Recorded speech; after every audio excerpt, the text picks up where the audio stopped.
Vì sao càng tu càng thấy mình xấu hơn?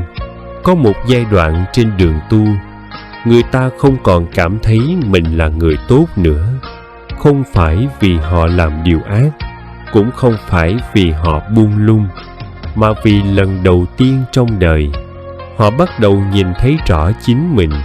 Trước kia, khi tâm còn quay ra ngoài, mỗi ngày bận rộn với đúng, sai, hơn, thua, ta sống khá yên với hình ảnh mình dựng lên. Ta tin rằng mình hiền, tin rằng mình biết nhẫn, tin rằng mình sống có đạo đức, và niềm tin ấy giúp ta an ổn. Nhưng rồi, khi quay vào trong, khi ngồi yên đủ lâu để nghe từng niệm khởi, ta bắt đầu thấy tâm mình không hề như ta tưởng. Một ý nghĩ vừa sinh đã mang theo so đo. Một lời nói dịu dàng vẫn ẩn phía sau, mong cầu được công nhận. Một sự y am lặng tưởng là nhẫn, thật ra chỉ là nén lại để chờ dịp bùng lên. Lúc ấy người tu bắt đầu đau, không phải nỗi đau do người khác gây ra, mà là nỗi đau khi ảo tưởng về bản thân sụp xuống. Có người thầm hỏi, vì sao học Phật rồi mà tâm vẫn động? Vì sao tu rồi mà tham sân vẫn còn? Nhưng trên con đường tỉnh thức, điều đáng sợ không phải là tham sân còn đó, mà là không thấy chúng đang có mặt. Khi tâm còn mờ, người ta không thấy lỗi mình. Khi ánh sáng vừa chạm tới, mọi vọng động bắt đầu lộ diện, giống như căn phòng lâu ngày đóng kín. Không phải đến khi mở cửa thì bụi mới sinh, mà là lúc ánh nắng tràn vào, ta mới thấy bụi bay dày trong không khí. Tu tập cũng vậy, không phải tu làm ta xấu đi, mà là tu làm ta hết mù. Người chưa tỉnh, cả đời có thể tin rằng tâm mình trong sạch. Người bắt đầu tỉnh, chỉ cần ngồi yên một lát, đã thấy trong tâm mình đủ thứ sinh diệt không ngừng. Và chính ở đây, nhiều người hoảng sợ. Họ tưởng rằng mình thối lui, họ tưởng rằng mình thất bại. Họ không biết rằng đó là dấu hiệu đầu tiên của trí tuệ đang khởi. Bởi khi chưa thấy khổ, con đường ra khỏi khổ chưa từng hiện hình. Khi chưa thấy rõ tâm, chuyển hóa chỉ là mong ước. Con đường Phật dạy không bắt đầu bằng an lạc, mà bắt đầu bằng thấy đúng sự thật. Sự thật ấy không dễ chịu, nhưng nó thật, và chỉ có sự thật mới dẫn người ta đi xa. Nếu hôm nay bạn cảm thấy mình đầy lỗi, đầy bất toàn, đầy những niệm xấu mà trước đây chưa từng thấy, xin đừng vội quay lưng. Có thể bạn không hề đi sai, chỉ là bạn vừa bước qua ngưỡng cửa đầu tiên của sự tỉnh thức. Vì sao thấy mình đầy lỗi lại là khởi đầu của trí tuệ? Khi bắt đầu thấy mình xấu hơn, đa số người tu đều muốn sửa ngay, sửa suy nghĩ, sửa cảm xúc, sửa hành vi. Nhưng trên con đường tỉnh thức, vội sửa khi chưa thấy rõ chỉ là một cách tinh tế để trốn tránh sự thật. Bởi điều đầu tiên cần làm không phải là trở nên tốt hơn, mà là thấy đúng. Khi một niệm tham khởi lên, người chưa tỉnh sẽ chạy theo nó. Người mới học đạo sẽ cố đè nó xuống. Con người bắt đầu hiểu lời Phật, chỉ nhìn mà không kết án, nhìn mà không biện minh, nhìn để thấy rõ nó sinh từ đâu, tồn tại thế nào, và tự tan ra sao. Bởi mọi niệm sinh lên trong tâm đều không phải là ta, chúng chỉ là những dòng điều kiện đang vận hành. Khi chưa tu, ta đồng hóa mình với mọi suy nghĩ. Một ý nghĩ tham khởi lên, ta tin, tôi tham. Một cơn giận xuất hiện, ta nói, tôi giận. Nhưng khi ánh sáng tỉnh thức có mặt, ta bắt đầu thấy một sự thật rất khác. Có tham sinh, nhưng không có ai là tham. Có sân khởi, nhưng không có ai là sân. Chỉ có tâm đang bị chi phối bởi vô minh. Vô minh không phải là không biết chữ, cũng không phải là thiếu hiểu biết. Vô minh là không thấy được bản chất vô thường, khổ, vô ngã của chính những gì đang diễn ra trong mình. Vì không thấy vô thường, ta bám chặt vào cảm xúc. Vì không thấy khổ, ta tin rằng thỏa mãn sẽ đem lại bình an.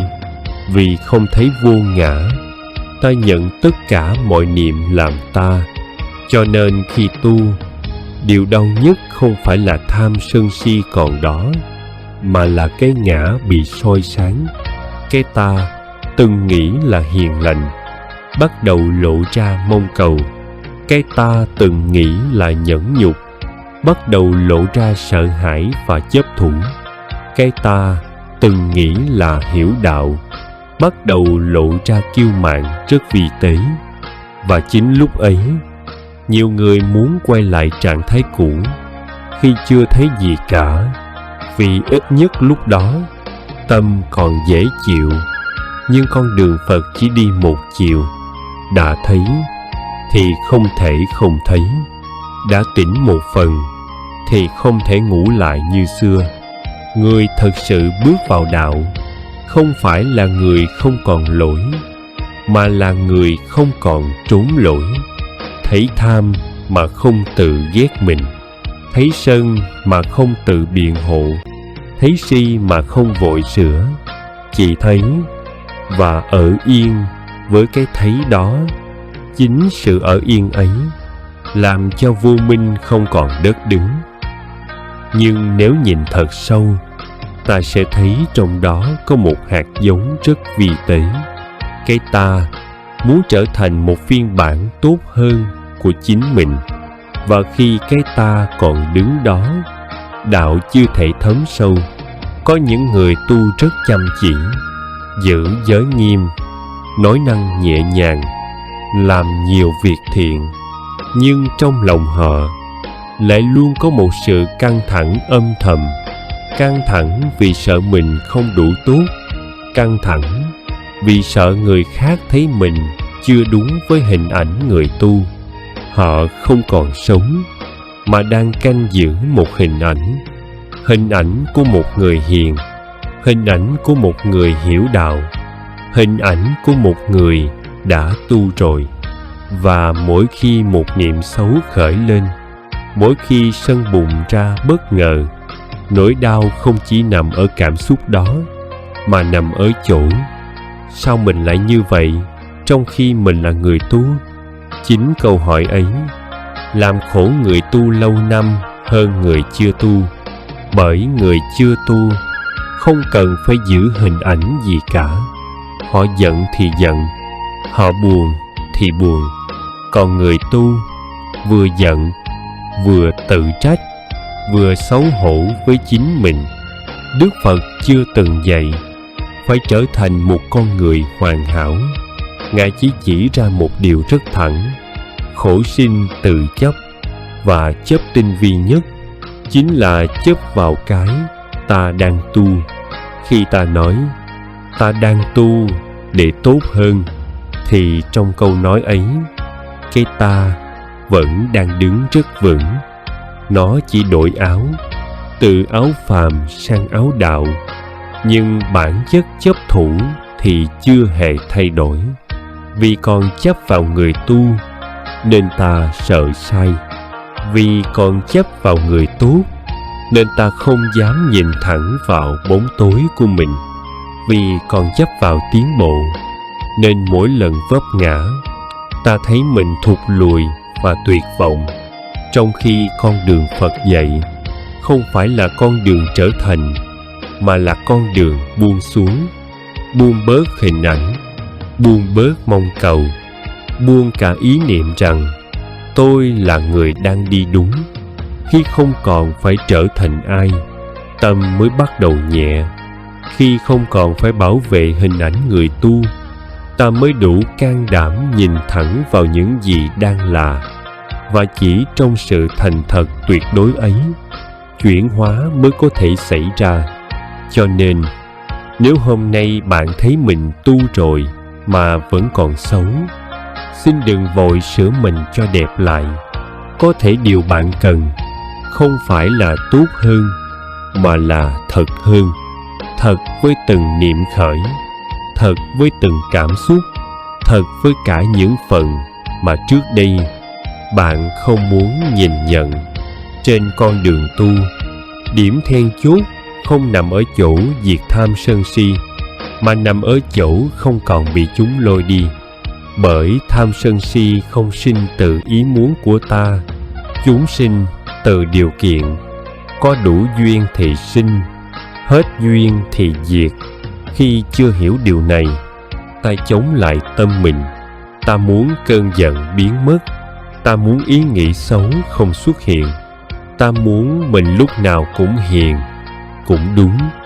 Và chính sự muốn ấy lại trở thành một dạng khổ mới. Phật không dạy phải làm cho tâm trống rỗng. Ngài chỉ ra một con đường rất lặng, thấy mà không dính.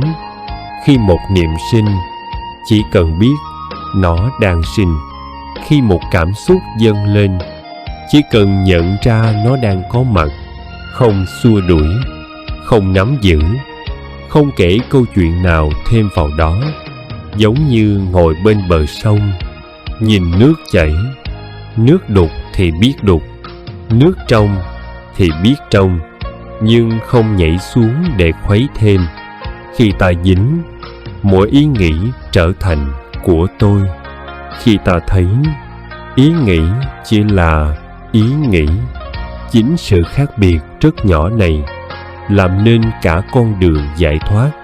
Có lúc bạn sẽ thấy tâm mình đầy bóng tối, có lúc bạn sẽ thấy mình không giống người tu chút nào. Nhưng nếu bạn chỉ thấy, không thêm lời phán xét, không tự kết án, thì những gì đang có mặt sẽ không còn sức mạnh như trước, bởi chúng chỉ sống nhờ vào sự đồng hóa. Khi không còn ai đứng ra nhận chúng là ta, chúng tự rơi. Phật đã đi con đường này. Ngài không chạy trốn vọng tâm, Ngài chỉ nhìn thẳng cho đến khi mọi thứ tự lắng. Cho nên, đừng sợ khi thấy mình xấu, đừng sợ khi tâm còn nhiều niệm bất thiện. Chỉ cần sợ một điều thôi, không chịu nhìn. Khi bạn nhìn mà không dính, tâm bắt đầu có khoảng trống. Trong khoảng trống ấy, trí tuệ sinh ra không cần cố gắng.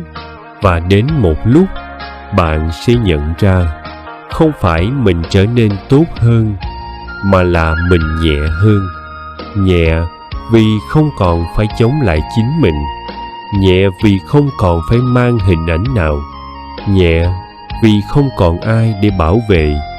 Khi đã đi qua những giai đoạn ấy, khi đã thấy rõ tâm mình không đẹp như tưởng, khi đã thôi chống lại tham sân si và học cách chỉ nhìn mà không dính, người tu bắt đầu bước vào một chỗ rất lặng, không còn tìm cảm giác an lạc, không còn mong mình phải khác đi, chỉ sống và biết mình đang sống.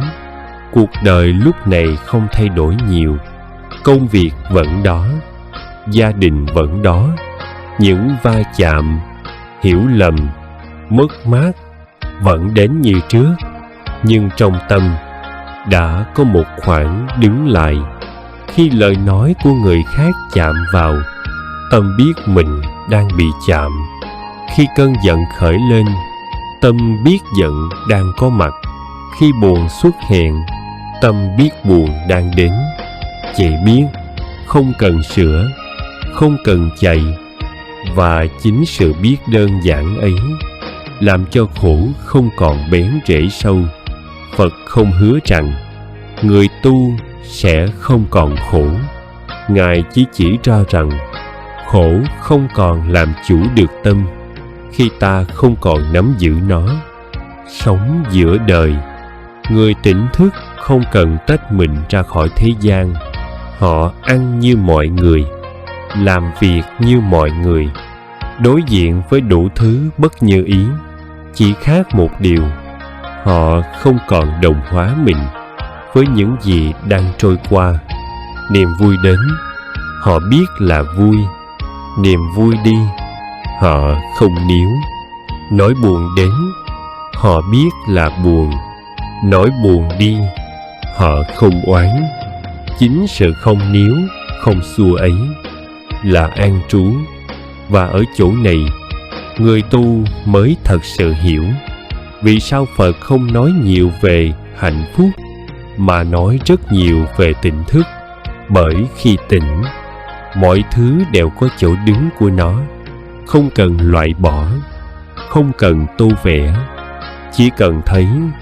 Nếu hôm nay bạn đang trên con đường tu và thấy mình chưa tốt, chưa hiền, chưa như mình mong muốn, xin bạn đừng nản. Có thể bạn không đi chậm, chỉ là bạn đã đi đúng chỗ cần đi qua. Người càng tu sâu, càng khiêm nhường, càng ít nói về mình, càng ít so sánh, bởi họ biết trên con đường này không có ai để hơn thua, chỉ có từng khoảnh khắc được sống trọn vẹn hay bị bỏ lỡ. Và nếu ngay lúc này bạn có thể ngồi yên, thở một hơi thật sâu và nhận ra rằng tâm mình đang có mặt ở đây, thì khoảnh khắc ấy chính là tu.